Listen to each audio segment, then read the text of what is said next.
Hello प्यारे बच्चों, तो मैं संटू कुमार। तो आज मैं संज्ञा चैप्टर का ऑब्जेक्टिव करने जा रहा हूं। जैसा कि आप लोगों को कल पढ़ा दिए थे, संज्ञा चैप्टर का जितना भी कॉन्सेप्ट होता है और संज्ञा के कितने कितने प्रकार होते हैं और सब कल पढ़ा दिए। तो चलिए आज संज्ञा चैप्टर का टेस्ट लगाते हैं। तो चलिए लेट्स गो, आगे देखते हैं संज्ञा कितने प्रकार के होते हैं। पहला क्वेश्चन क्या है, संज्ञा कितने प्रकार के होते हैं, यानी कि संज्ञा के कितने भेद होते हैं। कितने भेद होते हैं प्यारे बच्चों? तो 5 भेद होते हैं। कितने भेद होते हैं? तो 5 भेद होते हैं। दूसरे नंबर में चलेंगे, निम्नलिखित में से कौन समूहवाचक संज्ञा, कौन सा समूहवाचक संज्ञा? तो इनमें सेना समूहवाचक संज्ञा है। इनमें सेना समूहवाचक संज्ञा है। निम्नलिखित में से कौन सा शब्द व्यक्तिवाचक संज्ञा है? इनमें कौन व्यक्तिवाचक संज्ञा है? तो गंगा। गंगा किसी खास नदी का नाम है, उसे क्या कहते हैं? उसे व्यक्तिवाचक संज्ञा कहते हैं। ठीक। 4 में निम्नलिखित में से कौन सा शब्द द्रव्यवाचक संज्ञा है? इनमें देखिएगा कि निम्नलिखित में से कौन सा शब्द द्रव्यवाचक संज्ञा है। तो इसमें क्या, जिसे मापा या तौला जा सकता है उसे क्या कहते हैं? तो द्रव्यवाचक संज्ञा कहते हैं। Option number C. Option number C में देखिए तेल हो जाता है, जो द्रव्यवाचक संज्ञा होता है। ठीक। 5 में निम्नलिखित में से कौन सा संज्ञा का भेद है? निम्नलिखित में कौन सा संज्ञा के भेद है? तो यहाँ पे देखिए व्यक्तिवाचक हो सकता है लेकिन संबंधवाचक नहीं होगा, ना पुरुषवाचक होगा ना निजवाचक होगा। ठीक। ऑप्शन नंबर ए इसका आंसर होगा। निम्नलिखित में से कौन सा संज्ञा का भेद है? तो व्यक्तिवाचक संज्ञा होगा। ठीक।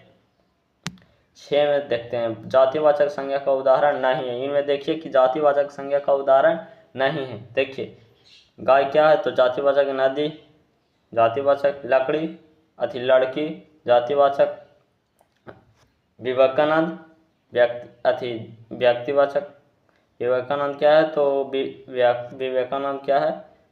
तो व्यक्तिवाचक, क्योंकि ये किसी खास व्यक्ति का नाम है तो व्यक्तिवाचक नहीं होगा। ठीक। केजरीवाल को सफलता मिली, इस वाक्य में सफलता कौन सा संज्ञा है प्यारे बच्चों? देखिए इस वाक्य में सफलता कौन सा संज्ञा है? तो भाववाचक संज्ञा। ठीक। अब देखेंगे, बुढ़ापे में इंसान बिल्कुल बच्चा हो जाता है, इस वाक्य में बुढ़ापा कौन सा संज्ञा है? अब बताइए, भाववाचक संज्ञा है। ठीक।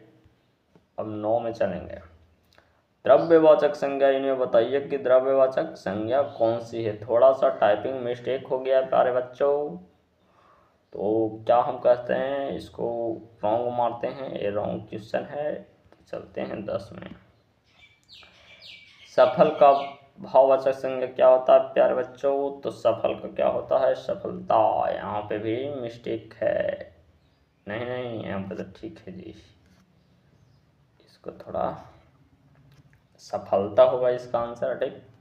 इसका आंसर, इसको काटते हैं थोड़ा, इसको काटते हैं, यहाँ पे होगा सफलता। ठीक, सफलता।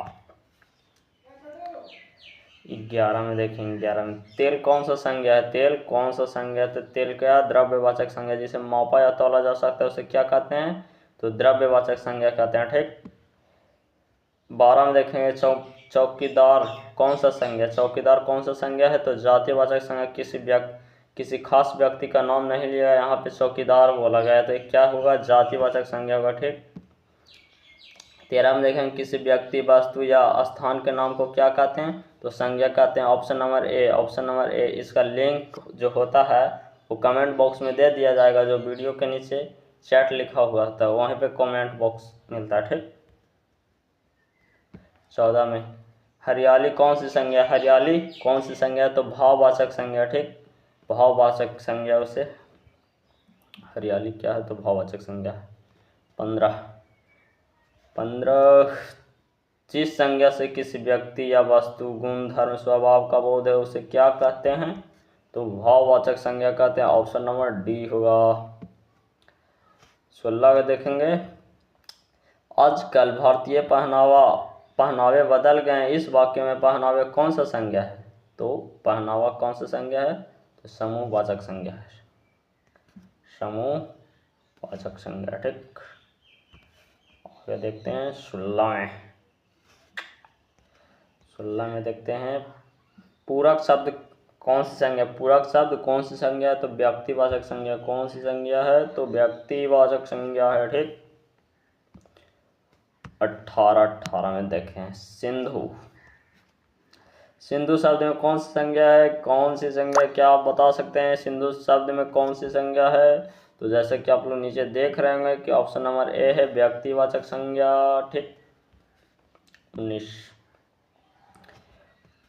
मित्र शब्द का भाववाचक संज्ञा का रूप है, यानी कहा जा रहा है क्वेश्चन है मित्र शब्द का भाववाचक संज्ञा का रूप है। देखिए इनमें कौन सा भाववाचक संज्ञा का रूप है, तो इसमें देखा जा रहा है मित्रता। मित्रता भाववाचक संज्ञा का रूप है प्यारे बच्चों। क्या समझ में आया? तो कमेंट में यस लिख देना। अब 20 में देखें इनमें भाववाचक संज्ञा का उदाहरण है। भाववाचक संज्ञा का उदाहरण इसमें कौन सा है? तो सर्दी है भाववाचक संज्ञा का उदाहरण। ठीक। लड़की तो नहीं हो सकती है, लड़की तो हो जाती है जातिवाचक, वाहन भी नहीं हो सकती है, ना घड़ी होगी। तो ऑप्शन नंबर ए देखेंगे प्यारे बच्चों। क्या आप लोगों को समझ में आई? टेस्ट देकर कैसा लगा? अच्छा लगा तो ज़रूर कमेंट कीजिएगा और दोस्तों के पास शेयर कीजिएगा। ठीक। अब क्वेश्चन नंबर 21 को देखते हैं। तो आप लोग रेडी हैं क्वेश्चन नंबर 21 को देखने के लिए? ठीक है। मैदान में सभा हो रहे इस वाक्य में सभा कौन सा संज्ञा है, कौन सा संज्ञा है? तो ऑप्शन नंबर सी होगा। क्या होगा प्यारे बच्चों? ऑप्शन नंबर सी क्या होगा? ऑप्शन नंबर सी होगा समूहवाचक संज्ञा। तो बताइए समूहवाचक संज्ञा किसे कहते हैं? जिसमें समूह या समुदाय का बोध हो उसे क्या कहते हैं? क्या कहते हैं प्यारे बच्चों? तो उसे समूहवाचक संज्ञा कहते हैं। क्वेश्चन नंबर 22 में देखेंगे। ठीक। 22 में देखते हैं क्वेश्चन नंबर क्या बोलता है। कंपनी सवा शब्द में कौन सी संज्ञा, सवा शब्द में कौन सी संज्ञा है प्यारे बच्चों? क्या समझ में आ रही है? तो जरूर कमेंट कीजिएगा कि हाँ सर समझ में आ रही है। नहीं आ रही है तो बोलना कि नहीं आ रही है, तो फिर से वीडियो को अपलोड कर देंगे। ठीक। तो देख सकते हैं सवा शब्द में कौन सी संज्ञा है। तो आपके सामने स्क्रीन पर देख सकते हैं, यहाँ पे लिखा गया भाववाचक संज्ञा। क्या? भाववाचक संज्ञा। नो नो नो, थोड़ा सा तो कुछ तो गड़बड़ है या ना ना हुई। सवा शब्द में कौन सी संज्ञा है? तो ऑप्शन नंबर बी हो सकता है। कौन सा संज्ञा होगा भैया? क्या समझ में आ रही है? मेरी बात को समझ पा रहे हैं आप लोग? यहाँ पे होगा समूहवाचक संज्ञा। थोड़ा टाइपिंग मिस्टेक हो गई है, वाह, क्या हटावल जाए। ठीक। अब देखा था नहीं 23 नंबर क्वेश्चन का हल था। चलते हैं अपने राजभाषा बोलते हैं हिंदी में। क्वेश्चन नंबर 23 को देखते हैं। 23 स्क्रीन पर आ गया। 23 आ गया है स्क्रीन पर। ऑप्शन निम्नलिखित में से बुढ़ापा कौन सा संज्ञा है? तो बुढ़ापा कौन सा संज्ञा है? तो भाववाचक संज्ञा है। क्या आपको समझ में आई? मेरी बात आई तो ठीक है।